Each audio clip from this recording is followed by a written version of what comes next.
السلام عليكم ورحمة الله تعالى وبركاته.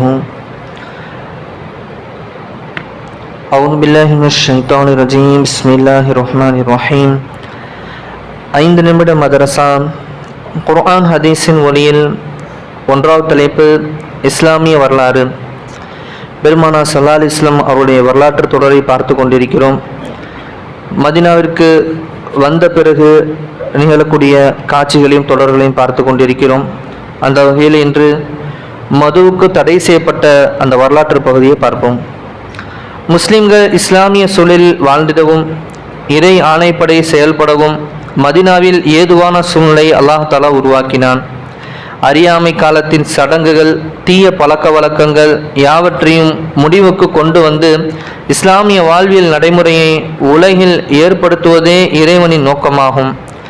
மது அருந்துவது அரேபியரின் மிக முக்கியமான மோசமான ஒரு பழக்கமாகும்.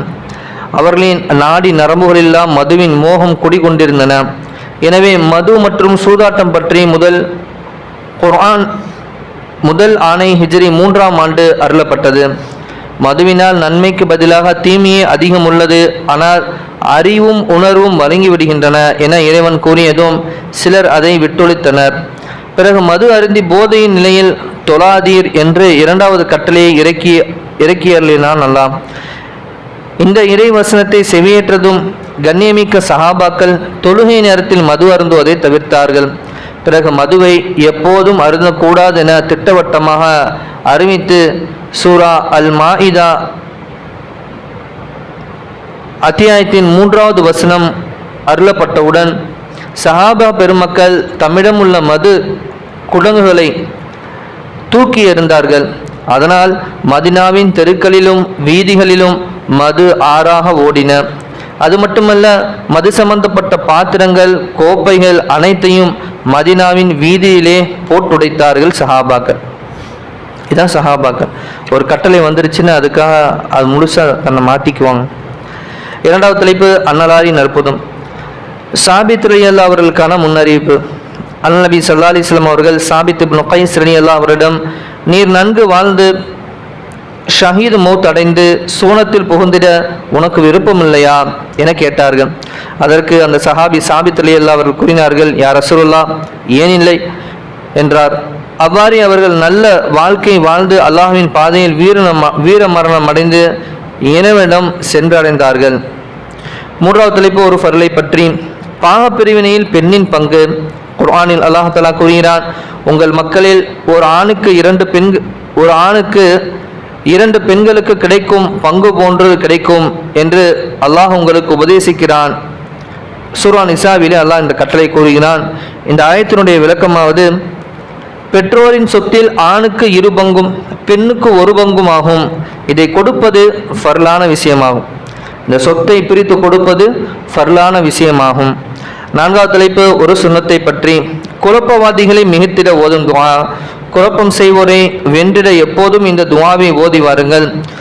ரப்பி அன்சுர்னி அலல் கௌமில் முஃப்ஸிதீன் என்ற குழப்பம் செய்யும் சமூகத்தாருக்கு எதிராக எனக்கு நீ உதவி செய்வாயாக.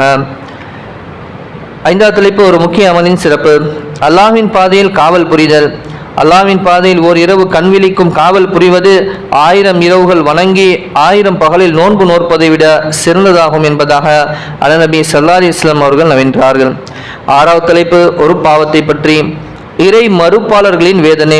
குர்ஆனில் அல்லாஹ் தஆலா கூறுகிறான், எவர்கள் நம் வசனங்களை நிராகரிக்கின்றார்களோ அவர்கள்தான் இடப்பக்கத்துடையோர். அவர் மீது எல்லா பக்கமும் மூடப்பட்ட நெருப்பு இருக்கிறது.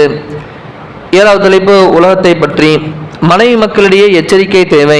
குர்ஆனில் அல்லாஹ் தஆலா கூறுகிறான், இறை விசுவாசிகளே, நிச்சயமாக உங்கள் மனைவியரிலும் உங்கள் மக்களிலும் உங்களுக்கு விரோதிகள் இருக்கின்றனர். இறை விசுவாசிகளே, நிச்சயமாக உங்கள் மனைவியரிலும் உங்கள் மக்களிலும் உங்களுக்கு விரோதிகள் இருக்கின்றார்கள். எனவே அவர்களிடம் எச்சரிக்கையாக இருங்கள். இந்த ஆயத்தின் விளக்கமாவது, மனைவி மக்கள் சில நேரங்களில் உலக ஆதாயத்திற்காக ஷரியத்துக்கு முரணான செயல்களுக்காக தூண்டுவார்கள். இத்தகையோரை தீனின் விரோதிகள் என கூறி அவர்களின் உத்தரவை ஏற்றிட வேண்டாம் என அல்லாஹ் அறிவுரை கூறுகின்றான். 8வது தலைப்பு மறுமையை பற்றி. நரக நெருப்பின் கடுமை.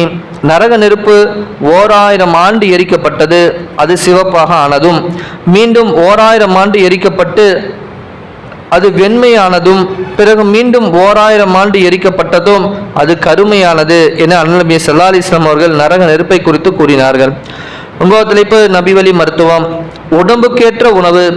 நோயாளி சாப்பிட விரும்பினால் அவருக்கு உணவு தாருங்கள் என அண்ணல் நபி ஸல்லல்லாஹு அலைஹி வஸல்லம் அவர்கள் கூறினார்கள்.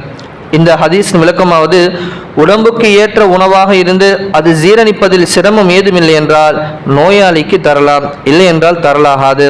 10வது தலைப்பு அன்னலாரின் அறிவுரை. அல்லாஹ்வையும் மறுமை நாளையும் நம்புகிறவர் தமது விருந்தினரை கண்ணியப்படுத்தட்டும். ஒரு பகல் ஓர் இரவு அவருக்கு பணிவிடை செய்வது தகுமான செயலாகும். விருந்தோம்பல் 3 நாட்களாகும், அதற்கு மேலும் உபசரிப்பது தர்மமாகும்.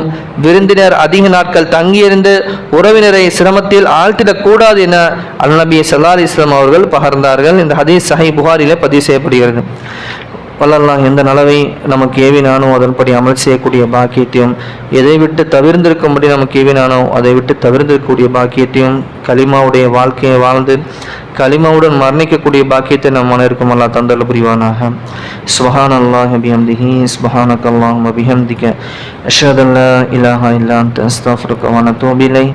ஆமீன். கைரி சுப்ஹான ரப்பிக ரப்பில் இஸ்ஸத்தி அம்மா யசிஃபூன் والسلام على المرسلين والحمد لله رب العالمين. صلى الله على محمد صلى الله عليه وسلم. صلى الله على محمد صلى الله عليه وسلم. صلى الله على محمد يا رب صل عليه وسلم. السلام عليكم ورحمة الله تعالى وبركاته.